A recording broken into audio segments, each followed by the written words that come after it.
요한이 전한 거룩한 복음입니다. 주님 영광 받으소서.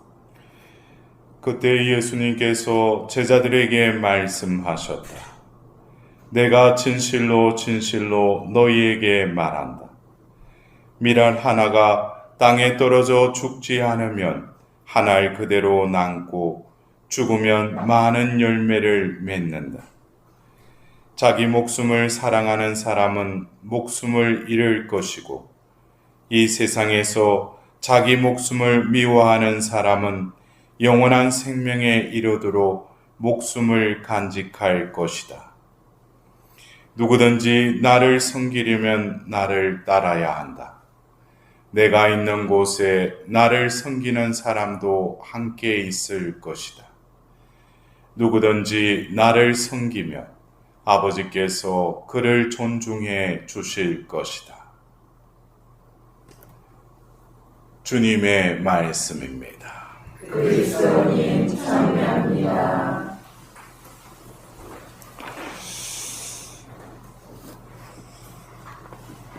우리가 사도행전 6장을 보면은 이제 교회가 이렇게 성장해 나아가면서 여러 가지 현실적인 문제가 생겼음을 사도행전 6장은 또 이렇게 언급하고 있습니다. 이방 지역, 그러니까 그리스계의 그 유다인들이 또 예루살렘 교회에 이렇게 합류하면서 또 인간인지라 또 교회를 이룬다고 해서 영적으로만 살아가는 게 아니죠. 또 육적인 또 식량을 이렇게 배급하는 데 있어서 그 디아스포라, 이방 지역에서 왔던 그 유대인들의 가부들이 그 유대계 가부들보다도 좀 홀대를 당했는가 봐요. 그래서 그 사건을 이렇게 적으면서 그 사도들이 우리가 말씀을 전하는 일을 관두고 이런 일에 매달릴 수 있다고 해서 바로 그 식량 배급을 또 맡기기 위해서 7 부제를 세우는 그 말씀이 이렇게 나오죠. 그것이 이제 교회의 어떤 부제의 그 신분이 생기게 된 어떤 그 발단 사건이죠. 그래서 이 부제는 우리가 지금 생각하는 것처럼 뭐 그 사제 되기 전에 부제품 받아서 그것과는 조금 틀려요. 부제들은 그 말 그대로 교회의 어떤 재정이나 어떤 재산을 이렇게 관리하는, 그래서 어떻게 보면은 이 라우렌시오도 초대교회 때 그 교황 곁에서 교회의 어떤 재정을 맡았던 수석 부제라고 우리는 오늘 이 부제를 기리면서 알고 있습니다. 어쩌면 기원 후 3세기에 이 부제로 계셨던 이 성인, 결국 오늘 이 축일에 맞는 이 말씀을 이렇게 들으면서 오늘 일독서에 그가 가난한 이들에게 아낌없이 내주니 그의 의로움이 영원히 존속하리라. 어쩌면 그 성인이 사셨던 삶을 어쩌면 이 고린도이서의 이 말씀을 통해서 이 말씀을 이루신 분이시구나. 교회의 재산이 바로 가난하고 병든 이들이 교회의 재산이라고 하자. 결국 그 로마인들에 의해서 석쇠에 던져져서 화형을 당하는. 여러분들 석쇠에는 뭘 얹어야 돼요? 고기를 얹어야지. 사람은 얹으면 안 되죠. 그래서 이 성인의 문장도 석쇠라고 부릅니다. 참 우리가 인간적으로 볼 때는 그냥 화형당한다고 하지만 뭐 불을 지를 수도 있지만 그 석쇠에 던져졌을 때 그 온도에 자신의 몸이 이렇게 녹아서 다 들어갈 때 이 성인의 그 고통은 이루 말할 수 없었겠죠. 근데 왜 그런 고통까지도 이 성인은 우리가 볼 때는 그 인간이 그 고통을 감당한 것이 아니라 하나님께서 그의 그 신앙을 보시고 믿음을 보시고 우리가 다니엘서를 보더라도 그 불 속을 걸어다니는 그 세 친구, 그 일화가 있지 않습니까? 예?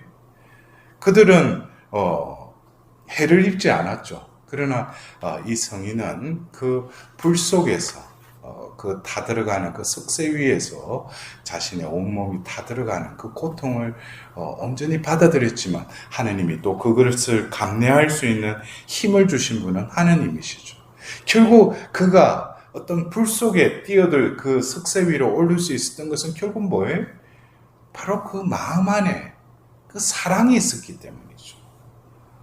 어떻게 보면은 몇백도, 몇천도의 그 온도의 그 불보다도 더 뜨거운 그 그리스도의 사랑이 내 안에 있었기 때문에 그것을 감내할 수 있었던 겁니다.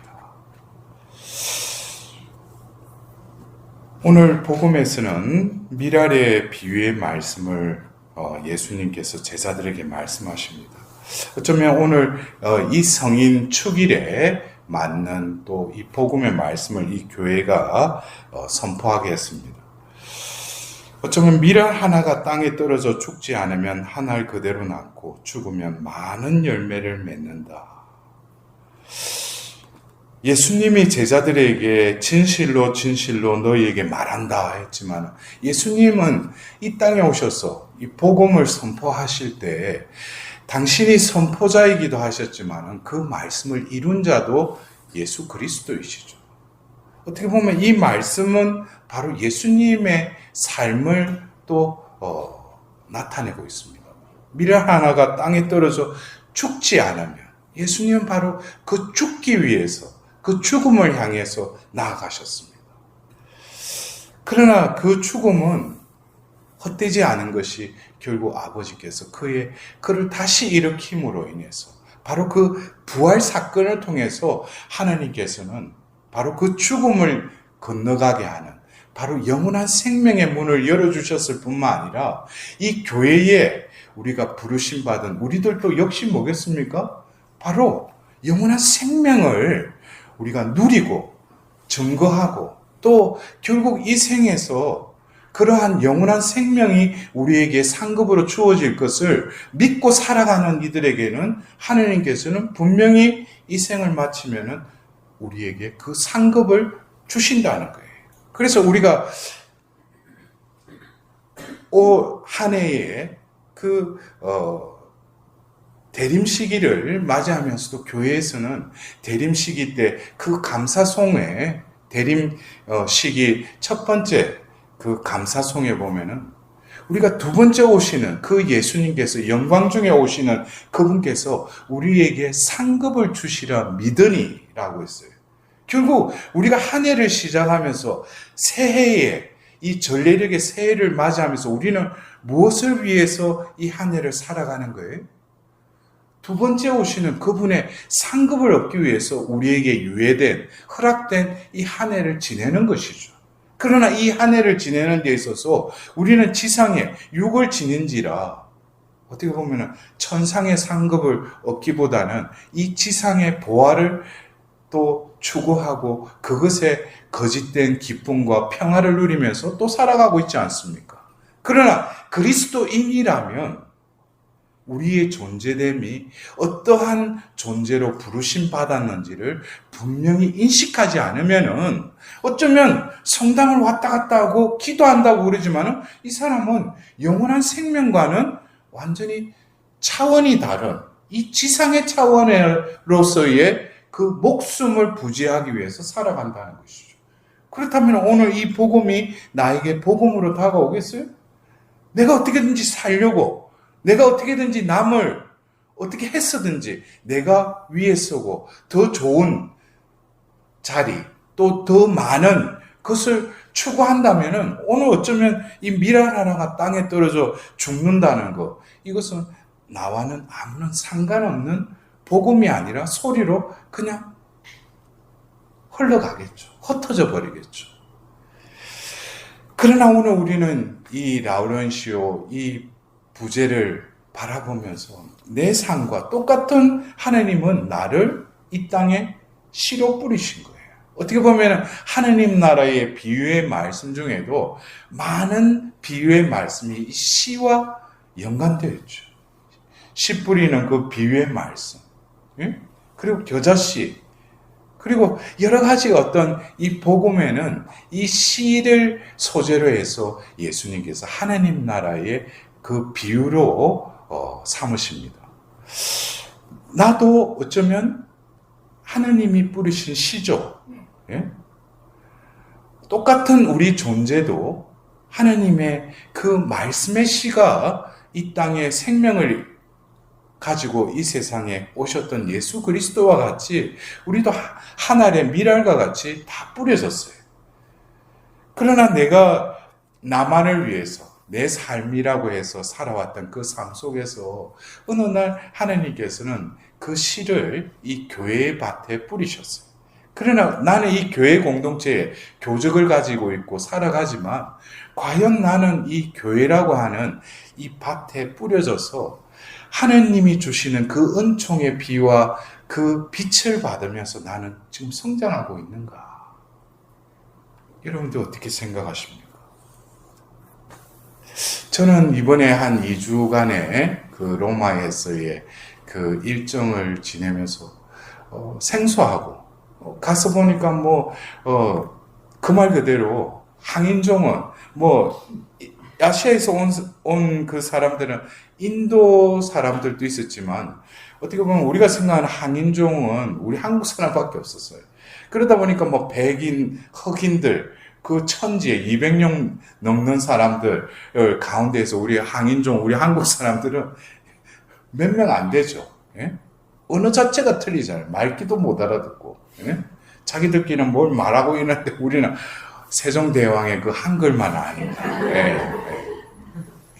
근데 띄엄띄엄 그 강의와 그 강론 그리고 어떤 그런 걸 들으면서 저는 개인적으로 하나님께서 뭔지는 모르지만은 하나님께서 그 씨를 뿌리셨고 또 그 씨를 때가 되어서 그 싹이 트게 하고 또 가지가 맺게 하고 그 열매를 맺어주셨구나 라는 것을 이번에 다시금 확인하게 됐어요.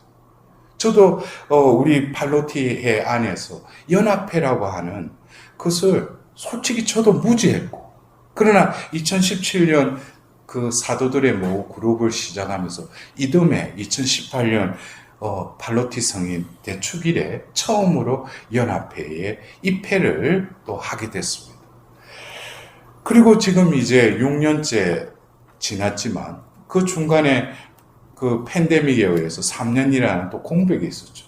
그리고 제가 가서 이렇게 보면서 다른 나라의 연합회는 일단은 그 나라의 어떤 팔로티 사제들이나 수녀님들이 이렇게 파견이 되면은 본당이 있어요. 근데 우리 한국에는 본당이 없죠. 그런데도 어떻게 보면 하나님의 이 척박한, 어떻게 보면은 씨를 뿌리는 땅에 비유한다면은 다른 나라의 어떤 연합회나 그 팔로티 공동체에 비하면은 우리나라, 이 한국에서의 이 팔로티회가 어떤 이렇게 성장해온 과정은 그만 그대로 척박한 그 땅이라고 해도 과언이 아닐 거예요. 그러나 하나님께서는 그럼에도 불구하고 하나님의 그 자비를 베풀어 주시고 그 은총을 베풀어 주셔서 어떻게 보면 이번에도 제가 그 한국에 도착해서 그 전 세계 그 연합회 그 책임자이신 신부님께 우리 잘 돌아왔다고 그러면서 문자를 이렇게 보내드렸어요. 그랬는데 그 신부님이 또 문자로 이렇게 하답을 해주셨는데, 너가 있는 그 공동체가 어떻게 보면 이번에 많은 공동체가 연합회 멤버들이 이렇게 참석했지만 한국이 1등이라고, 넘버원이라고 이렇게 그 의미는 여러 가지 의미가 있을 수 있죠. 듣기에 여러분도 아시잖아. 근데 저는 중요한 것은 하나님께서 척박하고 환경이 안 좋고 어떻게 보면 열악한 그 상황 속에서도 시로서 이미 그 시 안에 하나님께서 부여해 주신 모든 것이 담겨져 있다면, 하나님의 뜻이 담겨져 있다면은 분명히 우리가 이 인내로서 이 오늘 기리는 이 라우렌시오 이 부제와 같이 신앙이라고 하는 이 엄청난 이 보화를 내가 품고 있고, 이 보화를 나를 위해서 쓸 것이 아니라 하나님께서 쓰고자 하는 곳에 온전히 내어주는 미랄이 썩듯이 내가 이웃을 위해서 또 다른 사랑의 통로가 된다면 하나님께서 많은 열매를 맺어 주실 것이라는 거죠. 그래서 우리가 오늘 이 한 성인을 기리면서, 이 성인이 3세기에 어떻게 보면 한 사건을 통해서 자신의 목숨은 죽었지만, 그러나 그에게 주신 그 영원한 생명은 1000년이 지나고 2000년이 지나도 이 교회 안에서는 그 믿음의 그 유산이 흐르고 있다는 거예요. 그래서 어떻게 보면은 한 존재로, 한 씨로 이 세상에 뿌려지고 또 이 존재로 살아가지만, 어쩌면 죽음을 통해서 하나님께서는 진정 그가 살았던 그 삶 속에서 무엇을 추구하며 살았는지, 자기를 위해서 자신의 삶을 살았다면 아마 그 죽음과 더불어서 서서히 기억 속에 망각될 것입니다.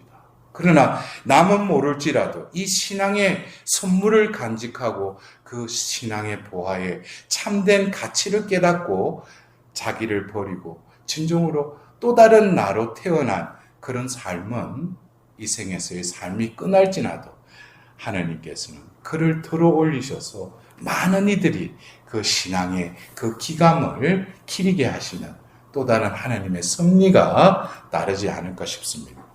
오늘도 한 성인의 그 순교 앞에서 나의 삶을 비추어 보며, 과연 나는 내가 살려고 하는가? 아니면 내가 죽는다고 하는 것은 어떻게 보면 1차적인 죽음이죠. 그것으로 인해서 뭡니까? 하나님의 원래의 그 씨로서의 그 영양분과 열매가 맺어지는 삶을 나는 살아가고 있는지, 그것에 대해서 한번 오늘 이 성인의 삶과 나의 삶을 한번 비추어서 한번 바라볼 수 있는 은총의 시간이 되도록 하나님의 자비를 구합시다.